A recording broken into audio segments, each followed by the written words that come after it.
안녕하십니까. 질병관리청장 정은경입니다. 5월 31일 정례 브리핑을 시작하겠습니다. 먼저 예방접종 현황에 대해서 말씀드리겠습니다. 우리 국민의 10.5%인 540만 4천 명이 코로나19 1차 예방접종을 마쳤습니다. 60세 이상 어르신 등의 사전 예약은 어제까지 650만 명 정도가 예약을 완료하여 예약률은 68.7%입니다. 특히 70대 이상 어르신들에 이어서 65세 이상 어르신들의 예약률도 70%가 넘어선 상황입니다. 사전 예약에 적극적으로 참여하시고 접종 시작일을 기다려주신 어르신들께 진심으로 감사드리며 예방접종은 어르신들의 생명과 안전을 그리고 또 일상 회복을 위한 건강 지킴이이자 생명 지킴이이므로 어르신들의 예방접종에 자녀 등 가족께서는 관심을 가지고 살펴봐 주시기를 당부를 드립니다. 내일부터는 한미 정상회담 후속 조치로 미국 정부로부터 공여받은 얀센 백신 101만 회분에 대한 사전 예약이 진행됩니다. 양국 당국 간의 협의를 거쳐서 30세 이상 예비군, 민방위대원, 그리고 군 관련 종사자 등을 대상으로 접종하기로 이미 계획을 발표드린 바가 있습니다. 미국이 공유한 얀센 백신은 6월 중 접종을 완료할 계획이며 60세 이상 접종과 동일한 방식으로 사전 예약을 거쳐서 위탁 의료기관에서 접종을 실시합니다. 국방부 등 관계부처로부터 접종 대상자로 사전 안내를 받으신 분들과 예비군 그리고 민방위 대원 등 접종 대상자께서는 내일 6월 1일부터 사전 예약이 시작되며 접종은 6월 10일부터 20일까지 실시할 예정입니다. 이 시기에 접종받지 못한 대상자들께서는 3분기 7월부터 9월 사이에 일반 국민 대상 접종 시기에 접종을 받으실 수 있다는 점도 다시 한번 안내를 드립니다. 다음은 백신 공급 상황에 대해서 말씀드리겠습니다. 5월 한 달 동안은 개별 계약 또는 코박스를 통해서 제공받은 751만 회분의 백신이 도입되는 등 현재까지 총 1,164만 회분의 공급이 완료되었습니다. 내일 6월 1일은 개별 계약된 아스트라제네카 백신 87만 9천 회분이 공급될 예정이며 모더나 백신 초도 물량인 5만 5천 회분도 국내에 도착할 예정입니다. 국내에 처음 도입되는 모더나 백신은 민, 관, 군, 경, 소방 합동으로 인천공항에서부터 충북 오창에 있는 물류 창고까지 안전하게 수송하여 보관하고 추후에 위탁 의료기관으로 배송할 예정에 있습니다. 다음은 현재까지 신고된 이상 반응 의심 사례에 대한 주간 분석 결과에 대해서 설명을 드리도록 하겠습니다. 전체 예방접종 대비 이상 반응 의심 사례 신고율은 0.36%입니다. 신고 사례 중에 95%는 근육통, 두통, 발열 등 일반 이상 반응 사례였으며 나머지 5%는 사망, 아나필락시스 등 중대한 이상 반응 신고 사례였습니다. 신고율은 계속 여성이 남성보다 높았고 연령대로 보면 젊은 층이 가장 높은 신고율을 보였으며 75세 이상 연령대에서는 가장 낮은 신고율을 보이고 있습니다. 또한 예방접종 후 이상 반응 신고율은 접종 초기에 비해서 매주 낮아지고 있는 추세입니다. 최근에 2차 접종이 진행되고 있습니다. 백신 접종 차수별로 이상 반응 신고율을 보면 화이자 백신은 2차 접종 후의 신고율이 1차보다 조금 더 높았고 아스트라제네카 백신의 경우에는 1차 접종 후의 신고율이 2차 백신보다는 좀 더 높아서 2차 접종 후의 신고율이 낮은 양상을 보여주고 있습니다. 아스트라제네카 백신 그리고 화이자 백신 두 가지 백신 모두가 다 연령이 낮을수록 신고율이 높아지는 경향이 있고 고연령층 어르신들에서의 신고율은 낮은 양상을 보여주고 있습니다. 또한 예방접종 후 이상 반응으로 신고된 사망자 현황을 보면 영국 등 국외 현황과 크게 다르지 않고 또 백신 간의 차이도 큰 차이를 보여주고 있지는 않습니다. 현재까지 계속 그 사망과 이상 반응과의 연관성, 백신과의 인과성에 대한 분석을 진행하고 있고 아직까지는 인과성이 확인된 사망 사례는 보고되고 있지는 않습니다. 예방접종 후 부작용으로 알려진 혈소판 감소성 혈전증 사례가 국내에서 처음으로 확인이 되었습니다. 대상자는 취약시설 종사자로 30대 남자입니다. 4월 27일 아스트라제네카 백신을 접종받은 후에 5월 9일 날 심한 두통이 나타나서 의료기관 방문 치료를 하다가 두통이 지속되고 5월 12일 경련이 동반되어 입원하였습니다.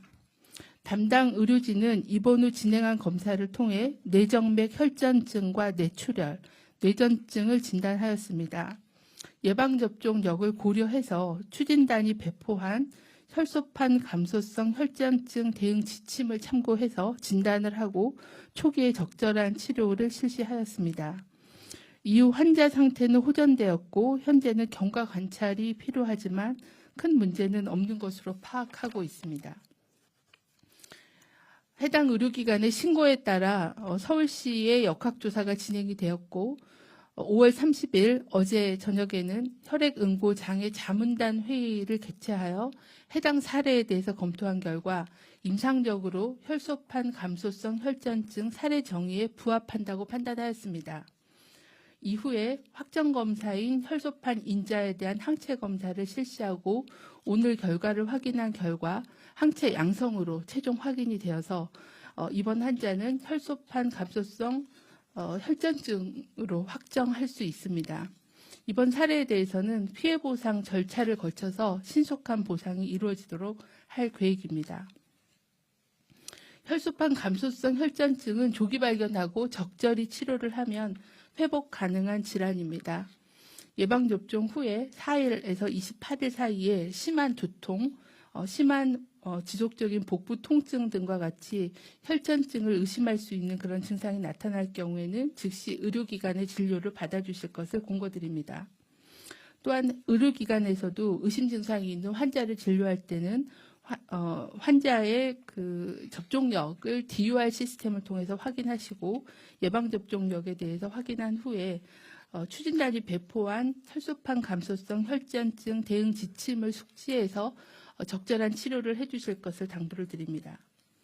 현재까지 아스트라제네카 백신 접종은 327만 명에 대한 접종이 진행이 되었고 1명의 이상 부작용이 확인이 된 사례이며 외국 등과 비교해 볼 때는 낮은 수준이지만 혈소판 감소성 혈전증에 대한 감시 체계를 강화하고 전문 학회와 협력을 통해서 조기의 진단과 적절한 치료 대응을 강화하도록 하겠습니다.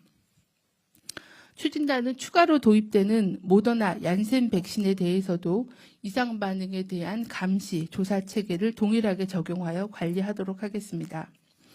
또한 추진단은 코로나19 예방접종 후에 이상 반응에 대한 전문 상담을 위해서 질병관리청 콜센터 1339 내에 이상 반응 전문 상담팀을 구성해서 5월 26일부터 운영을 하고 있습니다.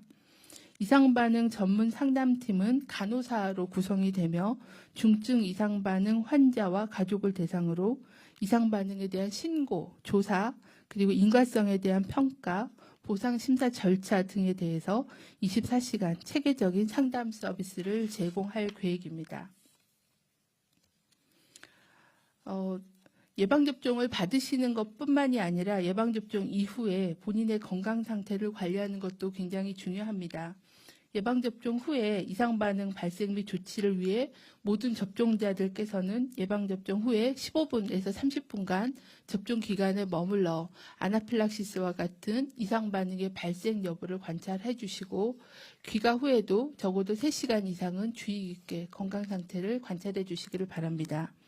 또한 접종 부위는 항상 청결히 유지하고 동시에 접종 후에 최소 3일간은 특별한 관심을 가지고 관찰하며 고열이 있거나 평소와 다른 신체 증상이 나타나면 의료기관의 진료를 받아주시기를 바랍니다. 다음은 피해조사반 사례 판정 결과에 대해서 말씀을 드리겠습니다. 현재까지 14차에 걸쳐서 예방접종 피해조사반 회의가 진행되었습니다. 사망 및 중증 사례 308건과 아나필락시스 의심 사례로 신고된 176건에 대해 심의를 하였습니다. 아나필락시스 의심 사례 중 44건에 대해서는 예방접종과 인과성을 인정하였습니다. 또한 중증 사례 2건에 대해서도 인과성을 인정하였습니다. 지난 5월 28일 날 진행된 제14자 피해조사반 회의 결과를 말씀을 드리겠습니다. 먼저 신규 사망 사례 26건에 대한 심의가 있었습니다. 사망 신고 사례는 평균 연령이 80.5세였고 접종받은 백신은 화이자 백신이 22명, 아스트라제네카 백신이 4명이었습니다. 피해 조사반은 사망자의 추정 사인에 대해서 기저질환과 예방접종의 영향을 종합적으로 검토한 결과 사망 사례 24건은 예방접종과 인과성을 인정하기 어려운 것으로 평가하였습니다. 대부분 사망 사례로 신고된 사례에 추정되는 그 사망 원인은 심근경색증이 7명, 그리고 뇌졸중이 3명, 폐혈증 등 3명으로 추정 사인과 인과성을 인정하기는 어려운 것으로 평가를 하였습니다. 신규 중증 사례에 대해서는 33건에 대한 심의가 있었습니다. 평균 연령은 76.2세였고 접종받은 백신은 화이자 백신이 24명, 아스트라제네카 백신이 9명이었습니다. 중증 사례 33건의 추정 진단명에 대해서 종합적으로 검토한 결과 모두 인과성을 인정하기는 어려운 것으로 평가하였습니다. 중증 신고 사례의 추정 진단명은 뇌졸중이 13명, 폐혈증이 2명으로 많았습니다. 다음은 예방접종 완료자에 대한 회복 지원 방안에 대해서 말씀을 드리겠습니다. 내일부터는 예방접종 완료자의 일상 회복을 위한 1단계 지원 방안이 시행됩니다. 1차 접종자와 접종 완료자 등은 현재 8명까지 가능했던 직계가족 모임 인원 기준에서 제외됩니다. 또한 접종자를 중심으로 복지관이나 경로당 등 노인복지시설에서는 미술, 마스크, 컴퓨터 등 마스크를 착용하고 활동할 수 있는 프로그램의 운영도 활성화됩니다. 또한 2차 접종까지 완료하신 분들을 대상으로는 경로당 등 노인복지시설에서는 노래교실, 관악기 강습, 식사 등을 할 수 있게 되었습니다. 요양병원과 요양시설의 면회객과 입소자 중 어느 한쪽이라도 예방접종을 완료한 경우에는 대면 면회를 허용합니다. 또한 요양병원 등 취약시설의 종사자는 예방접종을 완료할 경우에는 주기적인 선제검사에서 제외됩니다. 하지만 예방접종을 완료하지 않거나 아니면 증상이 있는 경우에는 지속적으로 선제검사와 검사를 받아주시기를 당부를 드립니다. 이 밖에도 예방접종에 참여하시는 분들께는 주요한 공공시설의 이용요금이 할인 또는 면제되는 등 다양한 혜택이 제공될 예정입니다. 예방접종은 나와 주변 사람들의 건강을 위해 또 우리 모두의 일상 회복을 위해 매우 중요합니다. 예방접종을 받더라도 실내에서의 마스크 착용은 예외 없이 지켜져야 한다는 점은 다시 한번 강조를 드립니다. 다음으로는 코로나19 주간 발생 동향에 대해서 설명을 드리겠습니다. 국내 발생 확진자는 최근 1주간 하루 평균 562명으로 지난주에 대비해서 4.1%가 감소하였습니다. 수도권에서는 유행이 지속되고 있고 특히 충청권 경북 지역에서는 실내체육시설, 음식점, 유흥시설 등을 중심으로 한 집단 감염 발생으로 지난주에 비해서 증가세가 지속되고 있는 상황입니다. 해외 유입 확진자는 최근 1주간 하루 평균 21.6명이 확진이 되어 지난주에 비해서는 감소하였습니다. 고령층 예방접종이 확대되면서 사망자 수와 치명률도 감소세를 유지하고 있는 상황입니다.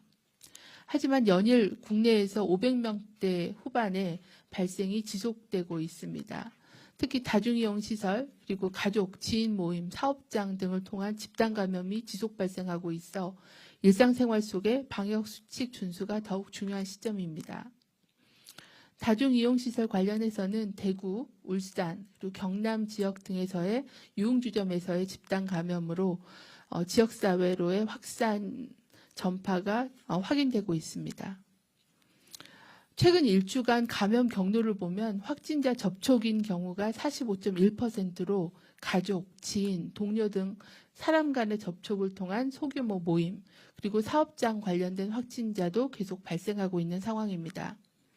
방역당국은 집단 감염이 빈번한 유흥시설, 실내체육시설, 목욕장 등 다중이용 시설에서의 감염이 증폭, 확산되지 않도록 현장 점검을 강화하고 종사자에 대한 주기적인 선제 검사를 지속적으로 실시하겠습니다. 또한 감염 취약 사업장에 대해 종사자 증상 관리, 마스크 착용 및 공용 공간에 대한 방역 관리, 주기적인 환기 등 방역 수칙 준수에 대한 집중적인 점검도 지속해 나가겠습니다. 또한 지역사회 확진자를 조기에 찾기 위해서 유증상자에 대한 적극적인 검사가 중요합니다. 또한 고위험 시설에 대한 선제 검사와 유행이 발생하고 있는 유행 지역에 대한 특별 관리 지원 등을 지속적으로 추진하겠습니다. 우리 국민의 10% 이상이 예방접종을 받으셨습니다. 특히 80세 이상 고령층의 접종은 60%에 이르러 코로나19에 가장 취약하신 분들에 대한 보호체계가 더욱 두터워지고 있습니다. 과도한 불안과 막연한 걱정보다는 한 사람 한 사람의 접종이 더해질 때 일상 회복 시간을 더 빨리 할 수가 있습니다. 아직 예방접종을 예약하지 않으신 어르신의 사전 예약과 예방접종에 자녀 등 가족들께서 관심을 갖고 살펴봐 주시기를 거듭 당부를 드립니다. 또한 예방접종을 통해 우리 사회에 충분한 면역력이 형성되기 전까지는 마스크 착용, 충분한 환기, 의심 증상이 있을 때 즉시 검사받기 등의 기본적인 수칙을 생활화해 주시기를 바랍니다.